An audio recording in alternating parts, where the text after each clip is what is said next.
So generally speaking, what Barry Ross would tell you to do is 2 to 3 reps, heavy weight, plyometrics, rest, don't burn the steak. This is very similar to my Feed the Cats sprint idea. 3 10-meter flies, fast as you can go, bouncy, supplement with X Factor stuff. Lots of rest, don't burn the steak. So this really fits in well with what I'm thinking of. By the way, another thing that Kula says, I can always talk about Kula these days. First 3 reps, power. Reps 4 through 6, strength. Reps 7 through 10, hypertrophy. And somebody asked him, don't kids need hypertrophy? He goes, for sure. Some kids more than others. But if we're dealing with McCaffrey, he does not need to get bigger. He needs power and speed. Now this is crazy, but bigger, faster, stronger. It was right around the time of Feed the Cats started. And I've always been kind of embarrassed to say this is my introduction to weight training. But the more I look back at what we did, the more I kind of like it. And I'm just going to share with you my modifications to what we did with this because we had really good years.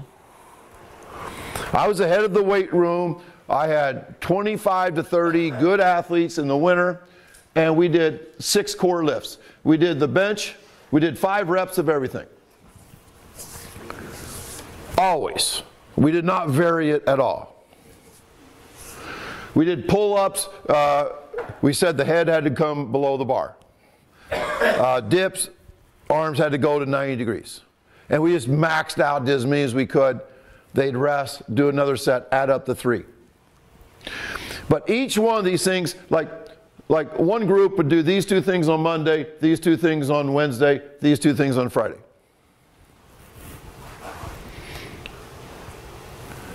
And because we didn't have much equipment, the group that was doing these 2 on Monday, another group was doing these 2 on Monday, and another group was doing these. We only had like 3 racks. This is a small school. So anyway, I'm just sharing with you some things that we did, and it seemed to work pretty well. Even though I'm not a lover of squatting or anything, we were only doing it once a week. I think if you do it once a week, 3 sets of 5, you're not going to burn the steak. We also did 6 auxiliary lifts. One group did these 2 on Monday, one group did these 2 on Monday, one group had these 2 on Monday. To keep everybody separated, we didn't want all 25 guys trying to get into the 3 racks.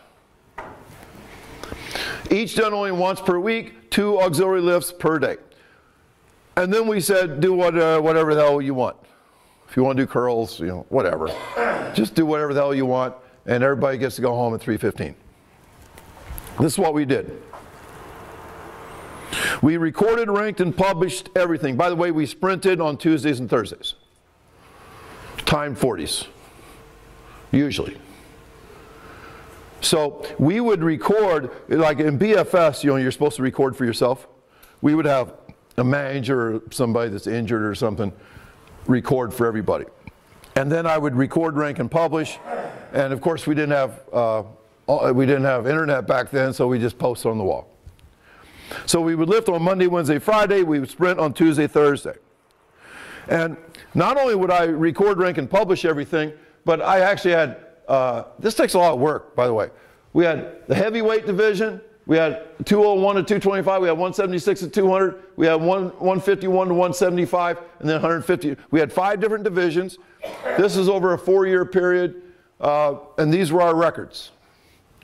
So, we had somebody that weighed like 250 pounds run a 5 flat 40. 11.97 in the 100-meter fly. 28 flat in the 200-meter dash. Vertical jump, standing long jump. We actually did 400 meters. I was a track coach. So we would run on Tuesdays and Thursdays. And so whatever negative things that were going on Monday, Wednesday, Friday, we were still sprinting. We were still a track team twice a week. And we really kept things minimal, and kids liked it and all that stuff. So the combination, this is when I started Feed the Cats as well. BFS and Feed the Cats, they were both simple and minimal, so I like that. They're very competitive. The record, rank, and publish made kids want to lift more. I think if the same thing with if you don't time, they're not going to sprint. Somehow, if they're not saying, I just cleaned 165 5 times, you only could report what you could do 5 times. You'd only report your best set. The lifting was general, like Charlie Francis talked about. The sprinting was specific. I mean, we're just sprinting and timing. We never burned the steak. Okay, what kind of success did we have? In football, we won this is Harrisburg High School, a school of 550 kids. We won the state championship in 2000. We had winning teams every year in that stretch. We won state track championships in 99 and 01, and then we got 2 runner-up and 1 third-place trophy. So we had really, really good track teams. But we had kids, you know, like the skinny kids, that weighed 140 pounds, never lifted in their life. I mean, they were doing all 6 of those lifts and they liked it because they saw themselves improving and all that. So no matter how simplistic BFS is, and no matter how many things we were doing wrong, I think we were doing some things right.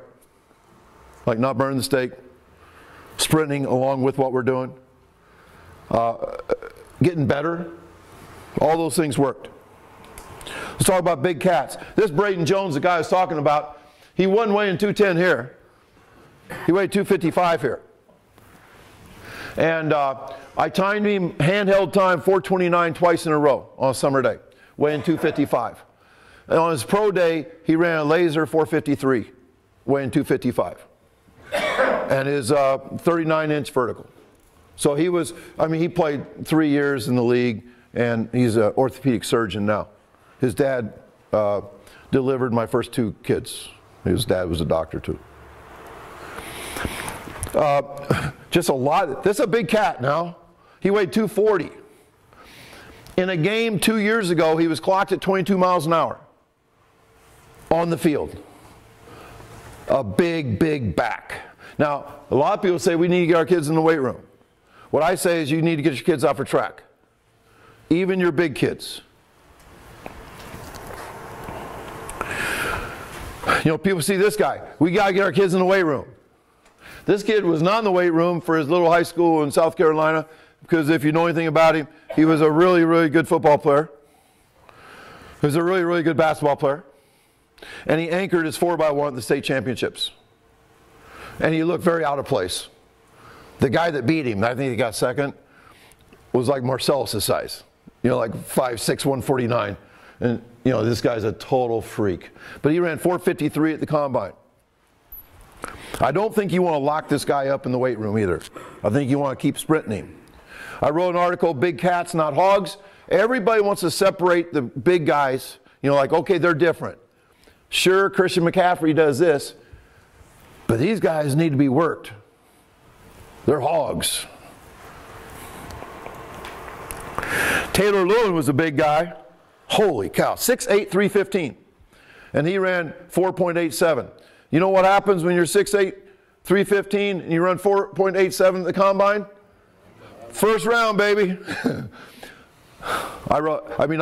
Among people that are good offensive tackles, like all conference, whatever, you're 6'5", 305. The key performance indicator will be one thing, the 40. Even though your job is this, somehow your ability to do that will separate you from everybody else. You will have a better career and a longer career because slow does not age well. What does this tell me? This tells me that we need to train him like Christian. This guy was trained. A lot of times they don't start training them till at the very end of their college career. Garrett Bowles was drafted, was the first offensive lineman pick. He happened to be the fastest guy in the combine that year as well. That's not a coincidence. They love bigs that can run. We should too. So what if you're not 6'5", 312, 502? That's the average of the first rounders last year. Well, anyway, Nate Herbig was a little too short, a little too fat, and a lot too slow. He was the slowest guy out of 260 people at the combine. Even though he was an All-American, left early, which means he's expecting to go first round, left early, can't go back. He ends up not getting drafted. Can't go back. Luckily, he was a good guy and learned how to snap the ball. He's the backup center for the Eagles this year. He'll play 3 or 4 years and get cut. He won't age well either, because slow does not age well. I showed you this earlier. Hey, the videos are working. This guy did not run track, but he did run, even though he weighed 335 at the combine, he ran a 5.05. No, 5.15. 5.15. And he's still in the league at the age of 38 because he can run. And he's the guy that was Louisiana State tennis champion in high school. Okay, you find an elephant that can play tennis at a high level, offensive tackle. I mean, that's good stuff. Joe Staley. It's hard for me to imagine that this kid ran 21.9 in high school. But the fact that at over 300 pounds he could run a 4.73 at the combine in 2007. Once again, some people say, okay, freak. Okay, yes, they're all freaks. But still, I think that we should not neglect sprint training with all of our kids. It could be argued that our big kids need it more than our fast kids. That we want all of them to learn how to run. The Niners offensive line, 8 out of 8 guys were multi-sport. 4 of the offensive linemen played basketball. 6 out of the 8 ran track. 2 played lacrosse, 1 wrestled, 1 played soccer. Crazy stuff. So there were all kinds of people that after all this stuff came out, did the flip side. Yep. Of they're doing this because they're freaks. Yes. They're not. Cause correlation, and they're always strength and conditioning people. They're always those people saying this.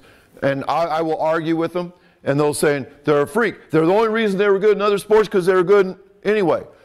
But I say the facts matter. That if we have the best athlete in our high school, like a A.J. Epinesa, should we tell him to specialize? Hell no. Nobody specializes when they're good enough to be good in 3 sports. Nobody. The facts are the facts. I will agree that they say, yeah, but we should not give kids false hope that if they play 3 sports, they're going to be NFL MVP. Who's saying that? Who is saying that? Who? So anyway, I think it's people that have the agenda. You realize there's people who make more money by a kid specializing. There you go. Now, those are always the people. They're not educators usually who are saying, well, football coaches say that sometimes. So once again, this is AJ. You know, I think he's a better player because he played 3 sports. No, I know he is. If he would have been locked in a weight room, he would not have been as agile, as competitive, as well-rounded, as, I mean, just think about the number of educational opportunities you have playing on a basketball team compared to doing the bench press. I mean, it's just crazy.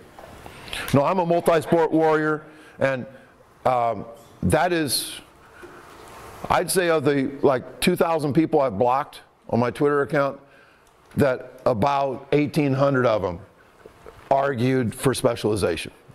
I'll just say, fuck you, you're blocked.